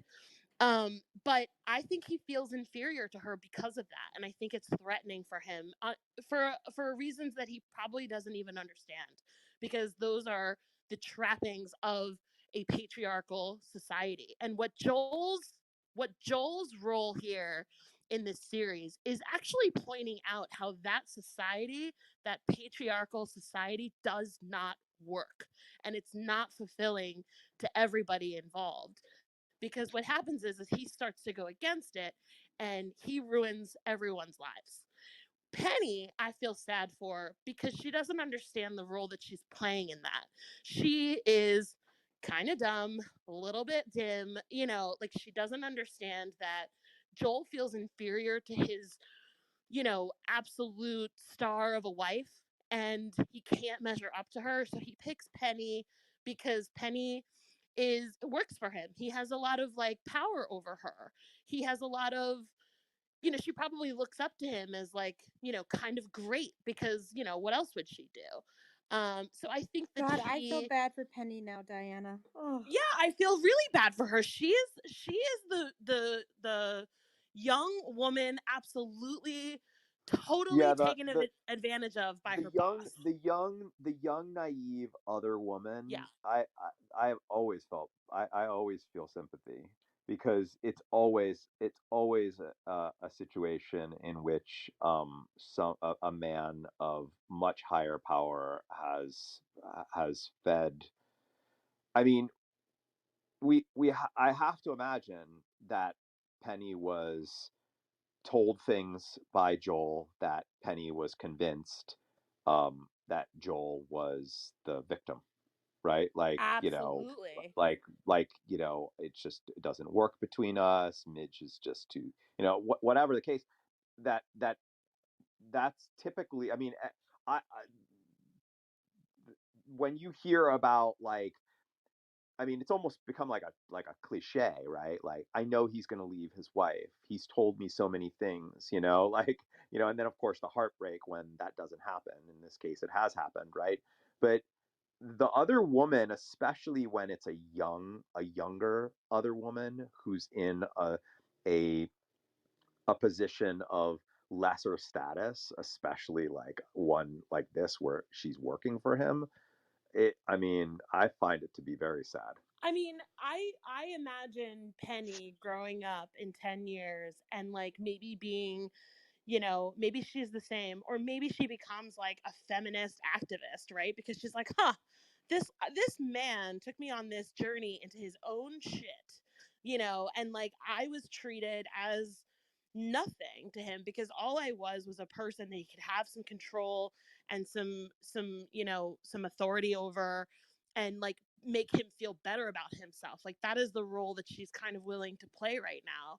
And May I also feel bad because she he does leave his wife. He does take her to dinner with his family. He does kind of, he gets the apartment with her. He's sort of committing to her in a way that would make sense for her, that she's like, oh, okay, he's doing all the things that he said he might do, or he's doing all the things that legitimizes this relationship. And of course, we know because we see what the parents say and we see what Joel really thinks. She's not the one for him either. And so she's about to get dumped no matter what, and it's not cool. And I feel worse for Penny than I do for Joel, even though Joel is acting in this way because no one's listening to his feelings. Like he's not allowed to express them, and he's like as a man in this world, and he's not allowed to have a job where it makes sense for him, where he feels fulfilled. Like he doesn't feel fulfilled in any way, shape, or form. He's never been allowed to pursue what he wants.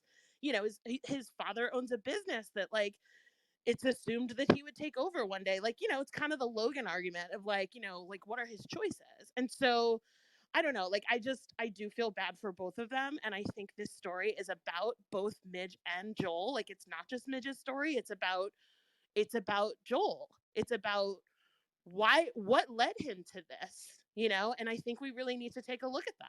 I'll tell you why I Chris feel made bad a for Penny valid now. point. Diana, what got Last me? night. Oh, Hold on, sorry, sorry. Regina. I was just gonna say really quick Oh, that you made a really good point, Chris. what? Last night when we were in the back channel chat, you said like Joel. No, Midge is still Mrs. Maisel, so Yeah. she still has some relation to Joel. So this is still it coincides with Diana's point. Like this is still very much Midge's story as much as it is Joel no, reverse that. It's still Joel's story as much as it is Midge's. That's what I meant to say. But go ahead. Sorry, I interrupted. Yeah, I was just gonna say that what got me feeling bad for Penny now, like that I had not thought about before, is is not it's the one thing that really comes down to it is that Joel probably picked her not just because he had power over her, but because he considers her lesser than him when Yes. Midge is more. And so he's like picking a woman that he thinks he can be better than, not equal to, but better than. And that makes me feel bad for Penny because he's thinking less of her than he probably really should give.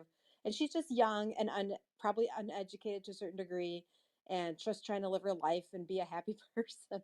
And here's this guy taking advantage of her in so many ways. But that one makes me feel kind of bad for her that she's oblivious to the fact that he picks her over his wife because his wife is so much smarter. Lee, Sad. to Now, sell it even further, could I just Penny is very Taylor quickly? Swift 10 years ago. I was just about to say, if you will believe me because you'll know this. I was just about to jump in to say, may I quote Taylor Swift Always. in the line of "People love an ingenue," And Exactly. Now, every way you were describing Penny definitely made me think of that. I do unfortunately have to say you guys haven't pulled me to Team Penny. I'm still not really yeah. going to defend her. I'm not Team I Penny. I just feel a little bit bad for her now. I don't think I anybody's def suggesting that there is a team no, Penny, no, but I but get no. but I That Now, was a definitely bad but that was a bad choice of don't word. I definitely don't look at her and blame her for this. now, Yeah. I do. don't get me wrong. I'm not completely heartless. Like, if this was a real life situation, I would sympathize with her, kind of like the Monica Lewinsky and Clinton thing. Like, I felt great sympathy for Monica Lewinsky. I thought that she was attacked unfairly in the media, everything like that. But I just really hate Joel, and I think that it is transferring on to poor Penny. I'm sorry, Penny, but I hate you by proxy because I hate the person you're with. That's just all it I is. I can hear that. But it's funny what Midge says in the last episode. I'm the good guy, you're the bad guy. And like what's great about this show and other ASP shows is there are no good guys or bad guys. Like everybody is a person that made choices based on what they were presented with at the time. And some of those choices are unwise and some of them are successful, but like there is no bad guy and good guy. But for Midge, of course there is, right? And for Joel, of course there is. But I think we can, like, when we look at it objectively, we can say like, wow, like everybody in these scenarios like made decisions based on the information they had at the time. Yeah. What's interesting though is that when we were watching Gilmore Girls, when Rory and Dean sleep together, nobody really felt any sympathy for Rory, even though Dean definitely took advantage of her when she was vulnerable. But in this situation, it's interesting that people are feeling more sympathy for Penny, even though, How was she um, vulnerable, though? How was Rory vulnerable in that moment? She and chose. She knew that Dean was married, and she, I'm just. I guess I'm failing to see where she was vulnerable when that happened. because she goes to Dean and she lets him know that her whole world's falling apart and things aren't going right, and she's in school and she's failing out and all of that. And Dean saw that as a way to become closer to her. But I feel like the two situations aren't so different. I mean, they're obviously different in the context, but it's still a guy taking advantage of a girl and the girl sleeping with a married man. It's just interesting to me how the situations are seen different. what I was going to say is I thought when we were kind of sitting here discussing, I would have viewed it similarly to Mandy. Of like we definitely blamed Rory and Dean. I won't get into that too much because I know some folks aren't thrilled like with the comparisons of Gilmore Girls like all the time. But yeah, um, what was my point? My point Blaming was Rory and Dean. yes, Blame. exactly. I definitely like I wouldn't say I can definitely recognize the use of power in the situation. Joel definitely like had power over her as an employer, as like someone who was a few years older. He definitely had influence. And I will not like disregard that at all. That's definitely plays a part. But I also think it's insulting to Penny to kind of completely absolve her of responsibility of knowing that he was a married man. I wouldn't feel right looking at her and going, oh well, she's not the brightest, God bless her, she didn't know what she was doing, because she did know what she was doing. um so to absolve her of the guilt or the responsibility, accountability of being someone who has an affair with a married person, it's not something I would do. So I just can't get to the point where I feel bad for her as much as I can acknowledge, the power at play. She's an adult. She was working with a married man. She chose to have an affair with a married man. So that's what it comes back to for me. And I would feel wrong to look at her and think she's not bright enough to acknowledge that information. That's fair. But what I feel bad is that she doesn't realize that he considers her less. Oh yeah, That's what. that's gonna suck for her when they break up. Yeah, definitely, definitely. Well, also though, just what you said a little bit there about like, she chose, all of that. And that I think, we don't know enough about how this affair started, right? So I feel like we can't really judge.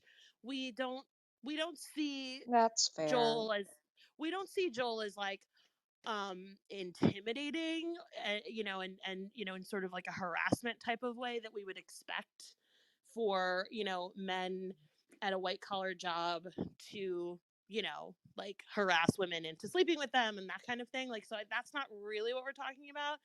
But at this time, men sleeping with their secretaries is like dime a dozen. Like, everybody was doing that. So there's kind of a sense that like maybe she felt like, who knows, like I would love to get Penny's story.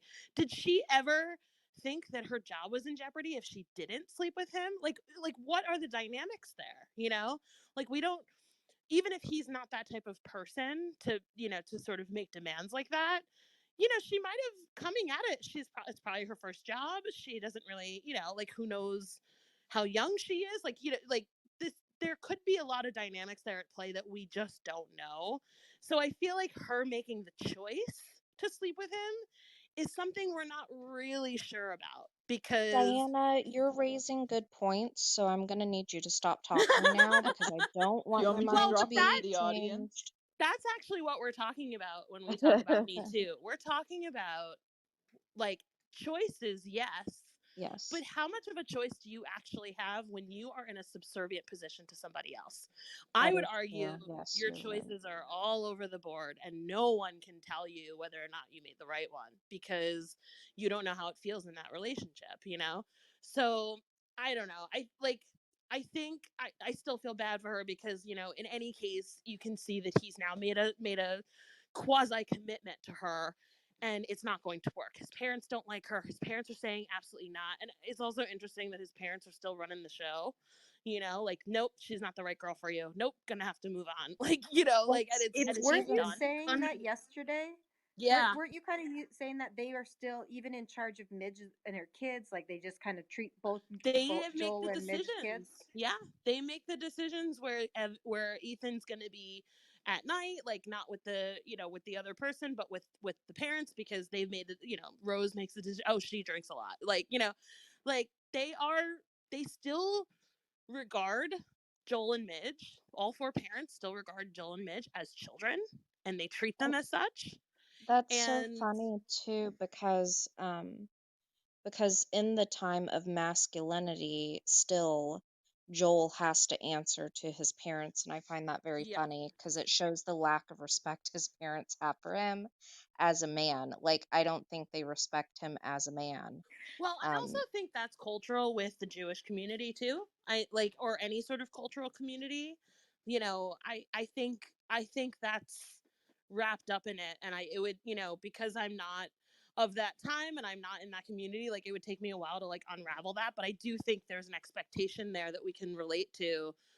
That he's gotta do what his parents approve of, That until generational he culture decides is not to. different. Yeah. I just raised my hand earlier when we were talking about Joel, and Diana was kind of talking about like what kind of led him to the affair. And I know I was chatting with her last night, and I said like Joel definitely did this as a means, to take some control in his life. I know she definitely mentioned that like he was primed to take over his father Moishe's business, right? And he didn't want to do that. And we see in a flashback, I think he goes over the talk that he was going to have with his father, with Midge there. And, she's saying, oh, like, good job, haha, like, take off your clothes, whatever, all that. And then we see that Moishe actually gets him the job where he works at now, and he's a vice president. And he says to Midge, like, I don't even know what the hell I do there. I do this, I do that in the fourth, and then I come home. And I think that venture into a comedy career was also a part of him wanting to take control, but then that obviously like flatlined and fizzled out, and he realized he couldn't do it. And so again, I think that goes hand in hand with the affair. And it goes back to the idea of this patriarchal society. And I know that us as women, we can instantaneously, from an anachronistic point of view from the 21st century, given that we understand what happens. Diana mentioned a very important year, 1968. Things change with the second wave of feminism that starts in that year. And we can identify, like, oh, this isn't right. Women were treated as such and such. They were to be seen and not heard, this, that, and the fourth, told to stay in the kitchen. But we also tend to forget the ramifications that a patriarchal society has on a man. And I think that's what Diana was getting at, in this regard. And I think what I said about Joel wanting to take control in his life, given that society at that time, I think that coincides with what she was saying. And so that's all that I wanted to say. That Joel definitely is affected by this, as Midge and Penny are as well. Oh, I But in definitely different agree forms, with, but they're still very much affected. yeah, both you and Diana. I meant to kind of reply to that as such, but I just kind of got swept up in the other aspects of the conversation. Like, I have studied specifically courses on masculinities and how they display and how they affect not only like women, because women are historically kind of victims of it, but just as well as that, men are. They are victims of their own masculinities a lot of the time and societal expectations. So I definitely don't disregard. I'm not like ignorant to the fact that Joel definitely he was expected to be a breadwinner and he wasn't one, and that's what society expected of him. So he was not only failing in his comedy career, he was failing in the very basics of what he was supposed to do as a man, as a husband, as a father. So I definitely agree that he was under tremendous pressures and he was failing extremely, even though these are normal things to falter in, like, oh, not be the best at work, or not have found your career yet, or oh, well, I need to work on my comedy. Like, these are things that we now can kind of look at and go, well, these are normal life things for everyone, even if we're still working on letting people feel that way. Especially decades ago, that was just, yeah, it was catastrophic to your life. So he kind of took it upon himself to blow up his own life because he felt like his life was blowing up. So I see that. I still don't really sympathize with how he chose to deal with it, but I can understand what led him to where he got to. I just don't agree with how he handled it. I still feel like, similarly to what I said about Penny, there's choice there. I think I agree with you guys. We would have to see more of how the affair started to be able to use the word choice very, like, concretely. I think we don't see enough of it, or I'm going to assume we don't ever see how it began. I think we kind of have all the information we're ever going to have on it. So it's unfortunate that we don't get more of a dynamic there. But yeah, I think just to me, it comes back to choice. Even if he was under tremendous pressures, I don't agree that having an affair is the choice to make, no matter what your pressures are in life. I think that's fair. I think that's fair to assess it that way. I do think that's fair. And like, I do Um, understand maybe I'm being completely like, oh, like, I know some people don't see, I might come across as sounding like I'm seeing the world in black and white, and others would have a more leeway to people who've made mistakes, and I completely agree, we all make mistakes. That's one I'm not gonna condone, unfortunately. That's fair. And me kind of talking about like my thoughts, I definitely didn't want to accuse like you or anyone else on the couch, kind of thinking like, oh, Joel clearly is not a victim, or clearly affected by the tremendous pressures of a patriarchal society in 1958. I I thought didn't with take like it the that way at all, conversation, Regina. Just I don't want you to think that I took I just wanted to offense. clear the air. I like thinking out loud about this. I This is take great definitely a dynamic that offense. I'm not as familiar with. Oh my god. So I just like thinking about this conversation because I have looked into feminism before, but it was more starting with the second wave in 1968 and going throughout the 70s and whatnot. I focused my studies on not only how that ties into the civil rights movements that are like born about throughout that time here in the United States, but also in Mexico. So I'm more familiar with that era than I am this one. So I love hearing the discussion about this. I was just thinking out loud. So I definitely wanted to share my thoughts with with everyone. Yes, thank you for sharing. Like I definitely, I don't know, I didn't think this would be the conversation we were having after this episode, but it's been a very interesting conversation to have. Like these are the topics that I do genuinely love to discuss. I love discussing societal fucking standards and issues and how they just affect dynamics. Diana knows this because we got into the concept of dynamics and all of these things about queer relationships the other day based on the same show. This show is bringing out a lot of very big conversations. These are not little conversations. These are very big topics, and I very much enjoy discussing them all with you. It's just fantastic. I love I love talking about this stuff with you guys. Absolutely. Yeah. I do it. Me too. Well. Yeah, I know I kid, but I really do like hearing everybody's point of view, and I like I like my points of view being challenged and being able to see things from from somebody else's perspective. I enjoy that my opinions tend to sway somewhat by listening to other people talk when we watch shows. It's fun. Well, what I think is really cool about Remarkist is that we're all coming to the same content with a completely different set of life experience, and we're Absolutely. different ages, different nationalities, different, like all of these different perspectives that we bring to it, which is like absolutely super fun. Like I think like I'm 40 years old, and so like my generation is just sort of reckoning with what our parents felt was right or not. Like some of my parents were definitely, my mom was born in 1958. So, she grew up in the 60s where her parents lived like this, and she still feels like that might be the right way to live, because that's how she grew up. But like, I have friends whose parents were a bit older and maybe like had, more to do with like civil rights movement stuff. And, like they were a little bit older at this time.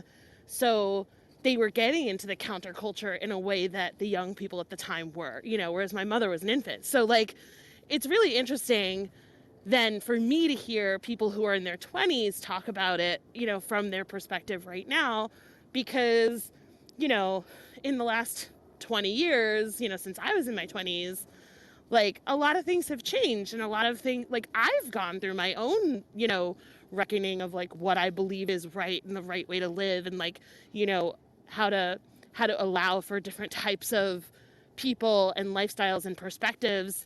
And I think like, like coming to this type of material where we're set in a particular time period, we all come at it from really different viewpoints, which is super fascinating because it says a lot about like our, larger society, and what we feel about these characters and how they're reacting to their circumstance. And I think it's really fascinating. Absolutely.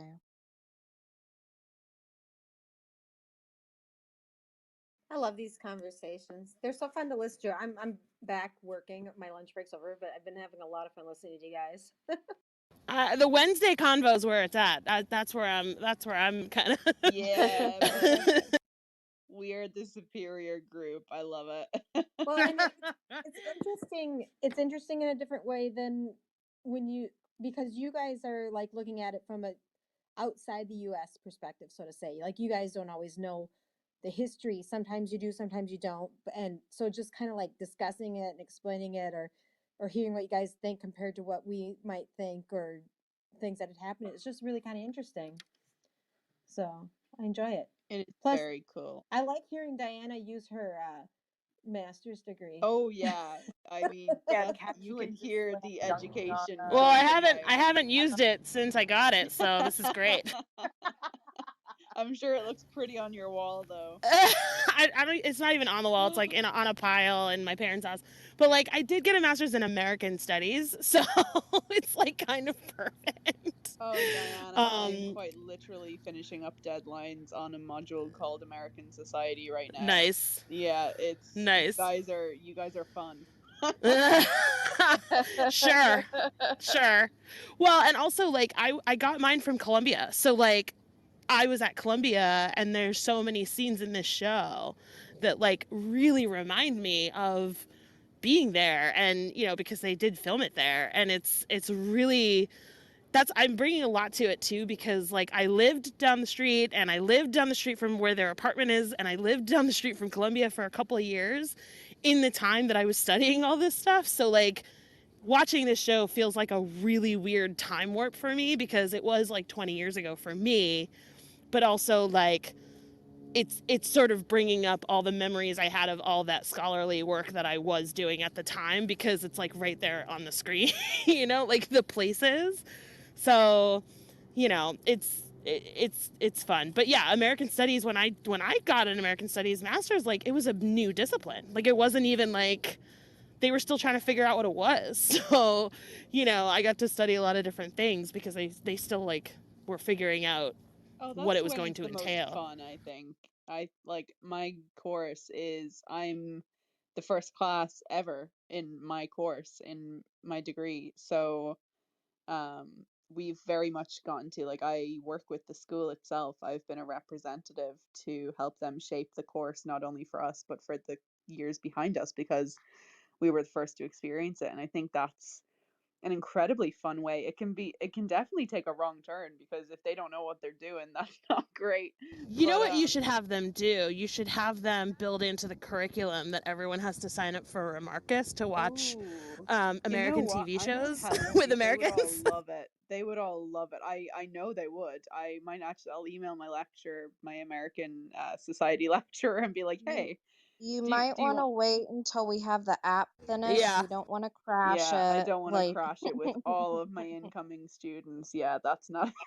But it would be an interesting way to do Slate too, wouldn't it? You would have a whole community of people who'd be on midday that we could join in and hear what you guys are saying. I'm gonna have to go promote Dairy Girls on campus. I'm gonna have to print off flyers. Oh my god, I saw that you scheduled the first 2 episodes for a couple weeks from now. I have never watched that show, and I'm excited. Oh, Regina, you're gonna love it. It's gonna be great. It's gonna be been fun. on my list for like ever, so I'm very excited to experience that. Yeah, because there's only 6 episodes in season 1. We're watching, and they're only 20 minutes, so we're watching 2, 2, and 2, 1 week apart each. So over the course of 3 weeks, it's gonna be great. Amazing. Sorry guys, I'm just thinking, like, that's immediately popped into my head, and I'm like, oh, I wonder if I could. I'm honest to God, I could go to campus and just, like, I haven't been to campus since March 2020, but I could go to campus and print off flyers and just stick them everywhere for a Remarkist, and I'm sure more than a few people. We have a very overactive TV and film society, so I know those guys would eat it up. So hand out flyers, but remember to buy a whole stockpile of Steph's buttons saying that we're not a cult, so people don't get worried. And I have to tell them that when they sign up, they have to give me their Discords. That's like the price of me referring them, is to give me their Discords. I do have to head out, guys. I really enjoyed the chats today. I don't know if Sarah can stick around, but I'm sure if you guys want to keep talking, we'll leave the room open anyway. Well, speaking of Americanism, I have some stuff to bake for our weirdo holiday tomorrow. Happy early Thanksgiving, Americans. Thank you though for hosting, and thanks for the conversation. It was nice. Sorry, my dogs are barking. Hi, but doggy. Thank you. I was gonna say, I'm sorry I missed like most of the watch and part of the post-show discussion. I was getting coffee out on the street, like Midge, doing things. Oh, that was one thing I did say last night. Like, coffee on the street is like literally the thing. Like, some of my best coffee in New York was like from my favorite guy on a particular corner. Like, it's such a thing. I love that they put it in the show, because it is absolutely a New York thing. I was actually walking to go get coffee, and I took my brother along with me, so it was really nice to just kind of walk. It was a nice temperature out, so I was very sad that I missed out on the watch, because I thought this was a very interesting episode, and I did want to hear everyone's thoughts. But I'm glad that I could at least jump in for the post-show discussion because this was a lot of fun. Bye, everybody. Bye. Yeah, Thanks. bye everybody. Thank have a good you so weekend. much to Sarah Yes. for being co-host today. I have been enjoying. I've just being able to have my fellow Europeans on my team has been really fun for the last few watches, and I'm delighted that Sarah joined me today. If I don't talk to any of the Americans tomorrow, have a happy Thanksgiving. Happy Yes, New you Year. too. Happy Murder Day.